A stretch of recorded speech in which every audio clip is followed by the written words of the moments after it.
भारत में ड्रग्स की समस्या कितनी गहरी है सर? 22% यूथ है हमारा। पंजाब में आपने देखा कि how it affected the youth. Smack ने, हेरोइन ने कितना बॉर्डरिंग सिटी कितना अफेक्ट किया। मुंबई में अगर आप आज देखेंगे हर दिन बड़े बड़े सीजर्स हो रहे हैं, हर दिन एयरपोर्ट पर हाइड्रोपोनिक वीट के सीजर्स हो रहे हैं बड़े बड़े।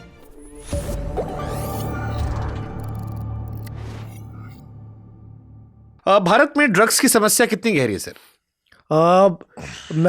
आप स्टैटिस्टिक्स देखेंगे 22% यूथ है हमारा। पंजाब में आपने देखा कि how it affected the youth. Smack ने, हेरोइन ने कितना बॉर्डरिंग सिटी कितना अफेक्ट किया। मुंबई में अगर आप आज देखेंगे महाराष्ट्र जैसे स्टेट में आप देखेंगे हर दिन बड़े बड़े सीजर्स हो रहे हैं, हर दिन एयरपोर्ट पर हाइड्रोपोनिक वीट के सीजर्स हो रहे हैं बड़े बड़े। सो कुछ शत्रु राष्ट्र भी होते हैं जिनका डेलिबरेटली यूथ को एडिक्ट बनाने का काम होता है। ट्रेड इतना गंदा है और इतना प्रॉफिट है कि ये बेसिकली बहुत चैलेंजिंग हो जाता है लॉ एनफोर्समेंट एजेंसी के लिए। आज अगर इसको रोकेंगे नहीं, in future it will be a very big problem. हमारी जनरेशन भगवान की कृपा से we at least know what is right and wrong. जो बच्चे आ रहे हैं, जो गलीबल है, जो स्कूल और कॉलेजेस के बच्चे हैं, उनको पता नहीं और ये नॉर्मल फैड होते जा रहा है। Addiction, let's have a drag, let's have a smack kind of thing, so we need to stop it, नहीं तो things will be very bad. But क्या ये कंट्रोल गवर्नमेंट लेवल पर होगा, आपके लेवल पर होगा, या केवल जागरूकता के लेवल पर होगा? क्योंकि कई बार एक सवाल उठाते हैं कि बिक क्यों रहा है। देखिए शुभांकर भाई, दो चीज़ें इस चीज़ को रोक सकती है। You need to have a very holistic approach in this. Law implementation, very effective law implementation, without looking at the face, without looking at the pressures, whatever cases are there you book. ये नहीं देखेंगे कि हम छोटा case नहीं करेंगे, बड़ा, whatever is there, merciless kind of law implementation, because ये एंटी नेशनल्स होते हैं। Number one is that simultaneously should work with the awareness also. दोनों साथ में चलना चाहिए। यहाँ पर बहुत सारे ऐसे केसेस है कि उनको पता भी नहीं ड्रग कंजम्पशन क्राइम है। They are confusing bhang with ganja. क्या अरे हम तो महाशिवरात्रि में भांग पीते हैं, कोई पकड़ता नहीं, गांजा में आप पकड़ते हो। They don't know basically, lot many people, children, कि कंजम्पशन भी एक क्राइम है। कंजम्पशन भी आपको एनडीपीएस के सेक्शन में आपको 27 में आपको जेल हो सकती है 1 साल की। So awareness should also be there along with law implementation, तभी ये रुक सकता है। क्या विदेश से भी ड्रग सप्लाई होती है इंडिया में? शुभांकर भाई, वेरी रेलिवेंट क्वेश्चन। दो प्रकार के ड्रग्स होते हैं जो अनफॉर्चुनेटली भारतवर्ष में भी लीगली बनते हैं।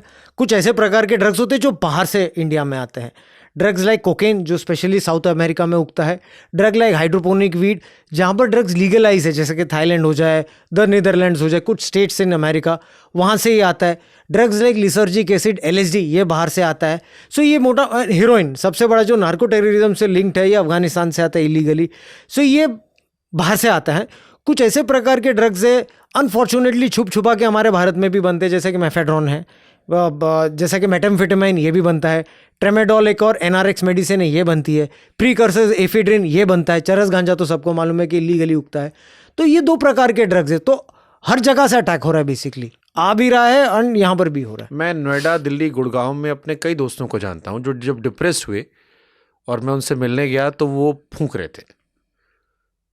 कॉमन फैड हो चुका है। और मुझे ये रियलाइज हुआ कि इतना इजीली कैसे अवेलेबल, अगर ये सब बैन है। ट्रू, उन्हें इजीली मिल रहा है। Very true. विदाउट सिस्टम के इन्वॉल्वमेंट क्या ये पॉसिबल है? देखिए ये जो, और ये बहुत आसान था क्योंकि वो नॉर्मल लोग थे, उन्होंने लाइफ में ट्राई नहीं किया था। किसी का हार्ट ब्रेक हुआ था, किसी की नौकरी गई थी, किसी के परिवार में कुछ रहा, थोड़ा सा किसी की जॉब गई, थोड़ा सा डिप्रेसिंग फेज आया, किसी दोस्त ने आदत डलवाई। अब उन्हें पता है किसको पैसा देना है और कहाँ से लेकर आना है, और वो हर हफ्ते मंगा रहे हैं। मैं उनसे मिलने गया, उनकी आंखें देखकर, उनकी हालत देखकर मुझे उलझन हो रही थी। बिल्कुल। देखिए जितना आ रहा है, जितना डिटेक्शन होता है, वो भी बड़े पैमाने पे डिटेक्शन होता है, लेकिन unfortunately there are lot many loopholes also. सब openly I can not share basically कि क्या सिस्टम्स होते हैं, कैसे होते हैं। लेकिन अगर ये परिस्थिति है तो डेफिनेटली कहीं ना कहीं लीकेजेस हैं जो पब्लिक, आम जनता के हाथ में आ रही है। लेकिन I am sure about it, कोई भी एजेंसी हो, nobody will tolerate drugs basically. It is such a dirty crime. I would not agree that के कुछ connivance वगैरह होता है। कोई भी एक नॉर्मल एजेंसी भी है, पुलिस भी है, nobody will tolerate drugs. At least this I can tell you. But again awareness का एक इशू है कि लोगों को ये भी नहीं पता कि किसको फ़ोन करें, कहाँ अप्रोच करें। जनरली माइंड में एक टेंडेंसी होती है, हाँ जी हम तो जाते हैं, लेकिन थाने से भगा देते हैं। This kind of things happen. लेकिन इसको थोड़ा परस्यू कीजिए. There are resident association, there are senior IPS officers, kindly talk to them. There are helpline also, जैसा 112 मुंबई पुलिस का नंबर होता है, और 1933 मिनिस्ट्री ऑफ होम अफेयर्स का एक मानस हेल्पलाइन है. माननीय अमित शाह जी ने इसको, गृह मंत्री ने ओपन किया. तो this people should call up and tell basically, तभी ये सब चीज़ों का निवारण हो सकता है. Awareness is important. Dark web और डिजिटल पैसे के दौर में ड्रग सप्लाई को रोकना कितना मुश्किल है? देखिए, जो डार्क वेब होता है एंड जो क्रिप्टो करेंसीज, ये दोनों अनहोली नेक्सस है. यहाँ पर क्या होता है कि जो अनोनिमिटी होती है, lot many exchanges are there जहाँ पर KYC नॉर्म्स नहीं चलते हैं. तो ये अनोनिमिटी उनको बेनिफिट होता है, क्योंकि बायर सेंडर दोनों किसको समझ में नहीं आता है. लेकिन इनको ये नहीं शायद पता है कि lot many agencies are working over time to overcome these kind of things. Very unholy nexus, but now that is a future enemy what the agencies are lurking at. पहले तो ट्रेडिशनल एनिमी थे, चरस and गांजा. अभी इतने अलग अलग प्रकार के ड्रग्स आ रहे हैं, फॉरेन से आ रहे, कुरियर से आ रहे, डार्क वेब के द्वारा आ रहे. So it is a big challenge basically, and I think so कि एवरीबॉडी इज इक्विप्ड टू. मैं अफगानिस्तान से लौट रहा था, मुझे याद है, मैं रिसेंटली अफगानिस्तान गया था क्रिकेट कवर करने के लिए. तो हम वहाँ से लौटे तो हमारा सामान रोक लिया गया. तो मैंने कहा भाई सामान क्यों रोका गया? फिर आधे घंटे बाद पता लगा कि हमारे बगल वाली सीट पर जो आ रहे थे वो उसमें गांजा छिपा कर ला रहे थे. That is really sad, that is absolutely sad. लेकिन आप शुभांकर भाई देखेंगे आज के हर पेपर में हर दिन एयरपोर्ट पे weed and heroin every day virtually it is being caught. So अगर लोगों को पता ये पकड़ जाएगा तो वो लेकर क्यों आते हैं? डिमांड इतनी ज़्यादा है ना, demand is too much basically. हम देश की जनता कितनी, बहुत it's more than 140 kind of crores. So the demand is also very much, and India is one more unfortunate thing is it is a transit point also, it is a consumption point also. And इनको profit भी इतना मिलता है, मैं वो amount नहीं बोलूँगा because I don't want to encourage that kind of wrong things. लेकिन इनको इलीगली प्रॉफिट भी इतना बनता है कि they take chances of doing that, कि अगर पकड़े भी गए तो भी एटलीस्ट इतना हमको प्रॉफिट मिलेगा, तो इसलिए यहाँ से फ्लाइट पकड़ के जा रहे हैं वहाँ से. दे डू दैट, यानी मनी इतना उनके लिए ल्यूक्रेटिव होता है. They take chances like that. ये तो आपने सिर्फ ये देखा, लॉट मेनी केसेस हमने भी when I was at the airport also, NCB या DRI में भी, पीपल कंज्यूम कैप्सूल्स, 100 कैप्सूल्स इन 10-10, 15-15 ग्राम की कैप्सूल्स कोकेन या फिर हेरोइन, दे कंज्यूम दैट और पेट में लेके आते हैं. ये इट इज़ सो डेंजरस कि गॉड फॉरबिड अगर कोई भी वो कैप्सूल अगर ब्लड स्ट्रीम एंटर हो जाए, आपकी बॉडी भी कोई स्ट्रीम में एंटर हो जाए, इमीडिएट डेथ हो जाएगी आपकी. लेकिन फिर भी they try to take chances.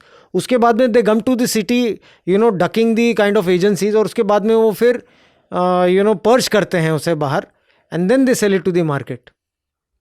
तो जो ड्रग कंज्यूम करते हैं उनको ये भी पता चलना चाहिए वो कहाँ से आता है. पॉटी खा रहे हैं. हाँ, तो वेरी अनप्लेजेंट. ओके, जब आप एयरपोर्ट पे थे, एयरपोर्ट वीडियोस बड़े मजेदार आते हैं कि लोग कितने क्रिएटिविटी से छिपा कर लाते हैं. Very very very much. सब 2-3 शॉकिंग बताओ ना इंसिडेंट जो आपको बड़ा लगा यार ये कैसे. एब्सोल्युटली. देखिए, एक तो मुझे याद था कि एक passenger he was coming from middle east basically.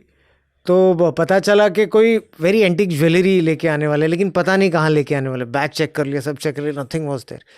But suddenly हमारे साथ में वो व्यक्ति बैठ के ही वाज एक्टिंग वेरी नॉनचलेंट कि नहीं भाई, नहीं जी, मैं तो नॉर्मल हूँ. ही इज़ ईटिंग, मैं ब्रेकफास्ट कर रहा हूँ, तो मैं भी उसको बिठा लिया कि आजा मेरे साथ में ब्रेकफास्ट कर मॉर्निंग में. रात से उसको इंटरसेप्ट करके क्वेश्चनिंग कर रहे थे हम लोग. व्हेनेवर ही, जब उसने खाना खाया तो देन उसका पेट थोड़ा दर्द होना स्टार्ट हुआ. And then he said sir मुझे हॉस्पिटल लेके चलिए, मेरा पेट दर्द हो रहा है. Then he was not coming up with the thing. Finally he agreed, sir मेरे पेट में ज्वेलरी है बेसिकली, मैंने खा लिया उस ज्वेलरी को, मुझे पॉटी जाना है, मुझे वो ज्वेलरी निकालना है. एंड देन लगभग अराउंड 50 lakhs की only one pendant was there basically which he removed outside. So this one, it was a very funny one which I remember. Secondly, there was one very interesting incident के airplane में basically information थी ketamine की, कि एक व्यक्ति आने वाला है, केटामाइन लेके जाने वाला है मलेशिया में. We intercepted that human being. उसके बैग के अंदर उसने कंसील करके लेके गया. तो and we were very happy कि हमने केस कर दिया है, एक बहुत बड़ा सेटिस्फैक्शन, 15 किलो हमने ड्रग्स पकड़ लिया काइंड ऑफ थिंग. बात करते करते, बैग चेक करते करते एक और boarding pass we came to know. तो ये पूछा है किसका है, बोलता है सर मेरे पार्टनर का है. पार्टनर ऑलरेडी प्लेन में बैठा है, प्लेन रनवे पे प्लेन जा रहा है मलेशिया.